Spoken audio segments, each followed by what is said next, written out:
لفروجہم حافظون، اور وہ حرام اور بدکاریوں سے اپنی شرمگاہوں کی حفاظت کرتے ہیں۔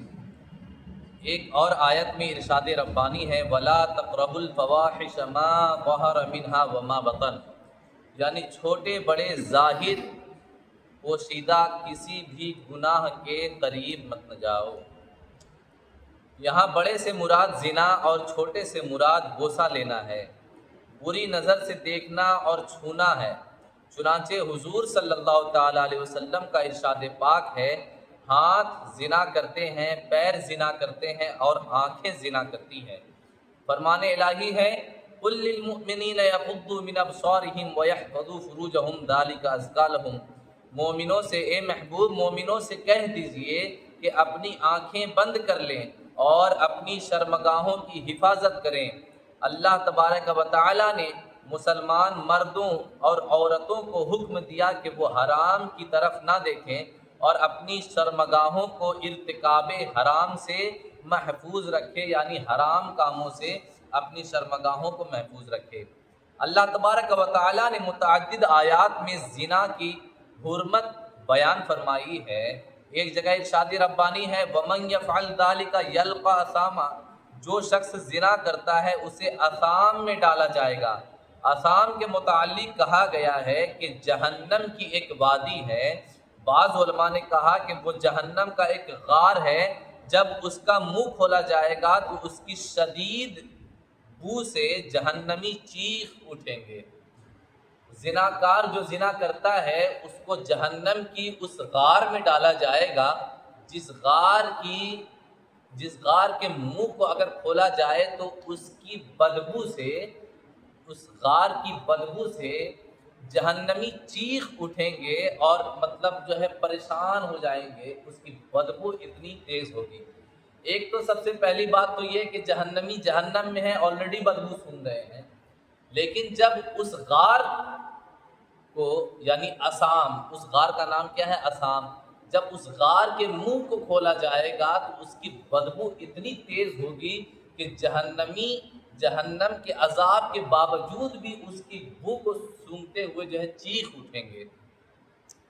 بعض صحابہ کرام رضوان اللہ تعالی علیہم اجمعین سے مروی ہے زنا سے بچو، اس میں 6 مصیبتیں ہیں، جن میں سے 3 کا تعلق دنیا سے ہے اور 3 کا تعلق آخرت سے ہے۔ 6 مصیبت ہیں یعنی 6 برائی ہے، 3 برائی جو ہے دنیاوی ہے اور 3 برائی جو ہے آخرت کی ہے۔ دنیا میں رزق کم ہو جاتا ہے، زنا کرنے سے دنیا میں رزق کم ہو جاتا ہے۔ دوسری چیز زندگی مختصر ہو جاتی ہے، یعنی عمر انسان کی زنا کرنے سے گھٹ جاتی ہے۔ تیسرے نمبر پر چہرہ مسخ ہو جاتا ہے، یعنی اس انسان کا چہرہ جیسا اللہ پاک نے اتارا تھا اس میں بگڑاؤ پیدا ہو جاتا ہے، اس کا چہرہ بگڑ جاتا ہے۔ یہ 3 چیزیں دنیاوی ہوئی، اور چوتھی بتاتے ہیں آخرت میں خدا کی ناراضگی اسے ملے گی، خدا اس سے ناراض ہوگا، اور جس سے خدا ناراض ہے اس کے لیے کہیں بھی جو ہے بھلائی نہیں ہے۔ 5ویں بات بتائی کہ سخت پرسش اور جہنم میں داخل ہونا ہے، یعنی اس بندے سے سخت پرسش ہوگی، سخت طریقے سے جو ہے اس سے پوچھا جائے گا، اس کے ہر اعمال کا جو ہے اس سے حساب لیا جائے گا۔ اگر بندہ زناکار نہیں ہے، گنہگار ہے، نماز پڑھتا تھا لیکن اس سے گناہیں ہو جاتی تھی، تو اللہ تبارک و تعالی اپنی رحمت سے ہو سکتا ہے نماز ادا کرنے کے صدقے میں کچھ رحمی دکھا دے۔ اللہ پاک رحیم ہے، کریم ہے، غفور ہے، ہو سکتا ہے کہ اپنی رحمت کا نزول فرمائے اور گناہوں کو معاف فرما دے۔ لیکن اگر کوئی شخص زنا کرتا ہے تو اللہ تبارک و تعالی اس بندے سے خوش نہیں ہو سکتا ہے، اس پر اپنی رحمت نازل نہیں فرمائے گا، اس پر اپنی ناراضگی نازل فرمائے گا، اور کہتے ہیں کہ اس سے سخت طریقے سے جو ہے اس کے اعمال کے بارے میں پوچھا جائے گا۔ اور 6ٹھی بات کیا ہے کہ جہنم میں داخل ہوگا وہ۔ یہ 6ٹھی بات، یہ 6ٹھی تیسری مصیبت جو آخرت میں حاصل اسے ہوگی وہ جہنم میں داخل ہونا۔ پہلی ناراضگی اللہ پاک کی، دوسری سخت اس سے جو ہے پوچھ تاچھ ہوگی، اور تیسری جو ہے جہنم میں داخل ہوگا۔ روایت ہے کہ حضرت موسیٰ علیہ السلام نے زانی کی سزا کے بارے میں پوچھا تو رب تبارک و تعالیٰ نے فرمایا میں اسے آگ کی زرہ پہناؤں گا۔ آگ سے زرا کہتے ہیں جنگ میں جس لوہے کی جیکٹ کو یا کپڑے کو پہن کر کے جو ہے دشمنوں کے وار سے بچا جاتا ہے، اس کپڑے کو کیا کہتے ہیں؟ وہ زرہ کہتے ہیں۔ تو اللہ تبارک و تعالیٰ فرماتا ہے میں اسے آگ کی زرہ پہناؤں گا، وہ ایسا وزنی ہے، وہ زرہ ایسا وزنی ہے کہ اگر بہت بڑے پہاڑ پر رکھ دی جائے تو وہ بھی ریزہ ریزہ ہو جائے۔ وہ زرہ اتنا وزنی ہے، اتنا وزنی ہے کہ اگر اس زرہ کو پہاڑ پر بھی رکھ دیا جائے تو وہ پہاڑ ریزہ ریزہ یعنی چور چور ہو جائے گا۔ ایسے زرہ کو زانی کے بدن پر ڈالا جائے گا۔ کہتے ہیں ابلیس کو 1000 بدکار مردوں سے ایک بدکار عورت زیادہ پسند تھی۔ ابلیس کو 1000 بدکار مردوں سے ایک بدکار عورت زیادہ پسند تھی۔ مصابیح میں ارشاد رسول اکرم صلی اللہ تعالی علیہ وسلم ہے، جب بندہ زنا کرتا ہے تو اس کا ایمان نکل جاتا ہے۔ جس وقت بندہ زنا کی حالت میں ہوتا ہے اس وقت وہ بندہ ایماندار نہیں ہوتا، بلکہ ایمان اس کے دل سے نکل جاتا ہے اور جو ہے اس کے سر پر منڈلاتا رہتا ہے۔ کہتے ہیں کہ اس کا ایمان نکل کر اس کے سر پر چھتری کی طرح معلق رہتا ہے۔ زانی جس وقت زنا کرتا ہے اس وقت اس کا ایمان دل سے نکل جاتا ہے اور چھتری کی طرح اس کے سر پر منڈلاتا رہتا ہے، اور جب وہ اس گناہ سے فارغ ہو جاتا ہے، یعنی زنا کر کے جب وہ فارغ ہو جاتا ہے تو اس کا ایمان پھر لوٹ آتا ہے۔ تو زنا ایسا گناہ ہے کہ جس گناہ کی وجہ سے ایمان بندے کے دل سے نکل جاتا ہے۔ کتاب اقناع میں فرمان رسول صلی اللہ تعالیٰ علیہ وسلم ہے، اللہ تبارک و تعالیٰ کے نزدیک نطفہ کو حرام کاری میں صرف کرنے سے بڑا کوئی گناہ نہیں ہے۔ نطفہ، جس نطفے سے بچے کی ولادت ہوتی ہے اس کو نطفہ کہتے ہیں۔ کیا حضور فرماتے ہیں کہ نطفہ کو حرام کاری میں یعنی زنا کاری میں صرف کرنے سے یعنی خرچ کرنے سے بڑا کوئی گناہ نہیں ہے، اور لواطت زنا سے بھی بدتر ہے۔ لواطت یعنی لڑکے سے اگر کوئی زنا کرتا ہے تو وہ زنا سے بھی بدتر ہے، جیسا کہ حضرت انس رضی اللہ تعالیٰ عنہ سے مروی ہے، حضور صلی اللہ تعالیٰ علیہ وسلم نے فرمایا کہ جنت کی خوشبو 500 سال کے سفر کی دوری سے آئے گی مگر لوطی اس سے محروم رہے گا۔ جو لڑکوں سے زنا کرتا ہے، جنت کی خوشبو اتنی خوشبودار اور اتنی تیز ہے کہ جنت کی خوشبو 500 سال کی دوری سے بھی انسان سونگھ لے گا، لیکن زناکار یعنی لواطت کرنے والا انسان، لوطی انسان اس خوشبو کو نہیں سونگھ سکے گا۔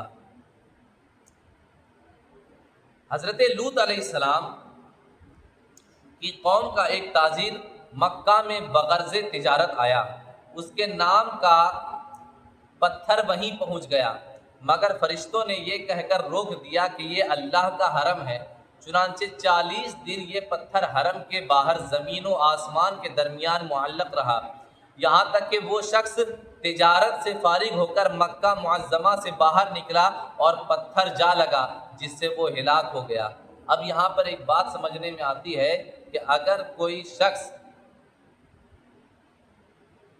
قوم لوط کا رہنے والا ہے تو اللہ کا عذاب اس کو نہیں چھوڑے گا۔ اور دوسری بات یہ کہ کسی بندے کو حرم کے گرد میں جو ہے عذاب نہیں دیا جاتا ہے، جیسا کہ اس واقعے سے پتہ چلتا ہے کہ حضرت لوط علیہ السلام کی قوم کا ایک تاجر مکہ میں بغرض تجارت آیا تھا۔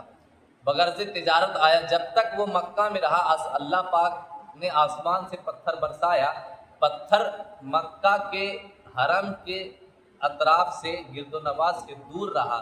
جب وہ بندہ حضرت لوط کی قوم کا رہنے والا جب حرم سے باہر نکلا ہے تب وہ پتھر آ کر کے اس پر گرا ہے۔ پتہ کیا چلا کہ حرم کے گرد میں اللہ پاک جو ہے عذاب نازل نہیں فرماتا ہے۔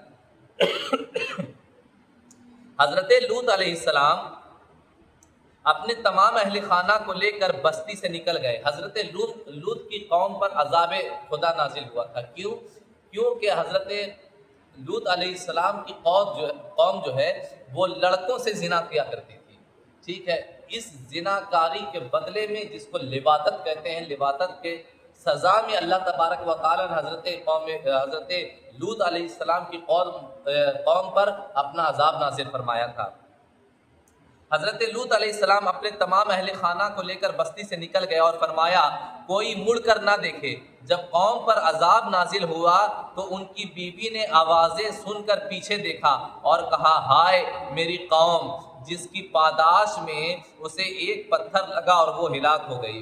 حضرت لوط علیہ السلام جس قوم میں رہتے تھے وہ قوم چونکہ اس برائی میں مبتلا ہو گئی تھی، تو اللہ تبارک و تعالیٰ نے اپنے فرشتے کو بھیج کر حضرت لوط علیہ السلام کو حکم نازل فرمایا کہ آپ جو ہے اب اس قوم کو چھوڑ دیجئے، کیونکہ اس قوم پر اب جو ہے خدا کا عذاب نازل ہونے والا ہے، اب آپ اس شہر سے نکل جائیے۔ حضرت لوط علیہ السلام جب وہاں سے نکلے اپنے گھر والوں کو لے کر، یعنی اپنے اہل خانہ کو لے کر جب وہاں سے نکلے تو آپ نے ان کو نصیحت فرمائی کہ دیکھو کوئی بھی پیچھے مڑ کر مت دیکھنا، کوئی بھی پیچھے مڑ کر مت دیکھنا اور میرے ساتھ ہی چلتے جانا۔ حضرت لوط علیہ السلام نکلے اور اس کے بعد جو ہے اللہ پاک کا عذاب نازل ہو، یعنی پتھر نازل ہوا، آسمان سے پتھر گرنے لگے۔ جب پتھر گرنے لگے تو حضرت لوط علیہ السلام کی اہلیہ یعنی بیوی جو تھی، انہوں نے جب عذاب میں مبتلا لوگوں کی آواز سنی تو وہ کیا کری، وہ پیچھے مڑ کے دیکھنے لگی۔ جب پیچھے مڑ کے دیکھی تو جو ہے افسوس کرنے لگی ہائے میری قوم کا کیا حال ہو گیا۔ تو جو اللہ پاک نے عذاب برسائے تھے پتھر کے، تو وہ ان میں سے ایک پتھر آیا اور حضرت لوط علیہ السلام کی اہلیہ کو لگا اور وہ وہیں پر ہلاک ہو گئی۔ مجاہد کہتے ہیں کہ جب صبح قریب ہوئی تو حضرت جبریل نے ان بستیوں کو پروں پر اٹھا لیا۔ حضرت جبرائیل نے ان بستیوں کو جن پر عذاب نازل ہوا تھا اپنے پروں پر اٹھا لیا اور اتنی بلندی تک لے گئے کہ آسمان کے فرشتوں نے ان کے کتوں کو بھونکتا اور مرغوں کی بانگوں کو سن لیا۔ اتنے دور تک اس بستی کو حضرت جبرائیل علیہ السلام اپنے پروں پر اٹھا کر لے کر گئے کہ ان کے کتوں کی آواز اور ان کے مرغوں کی بانگوں کی آواز جو ہے فرشتوں نے سنا۔ اس وقت یہ بستیاں الٹ دی گئیں، اس وقت یہ بستیاں الٹ دی گئیں۔ سب سے پہلے ان کے مکانات گرے، پھر وہ خود اوندھے منہ زمین پر آ رہے اور ان پر پتھر برسائے گئے۔ کہتے ہیں کہ یہ 5 شہر تھے جن میں سب سے بڑا سدوم کا شہر تھا۔ اس میں سب سے بڑا شہر کا نام کیا تھا؟ سدوم۔ ان شہروں کی آبادی 4 لاکھ کی تھی، ان شہروں کی آبادی 4 لاکھ کی تھی۔ اللہ تبارک و تعالیٰ نے انہیں سورہ براءت میں انہی معتکفات کے نام سے یاد کیا،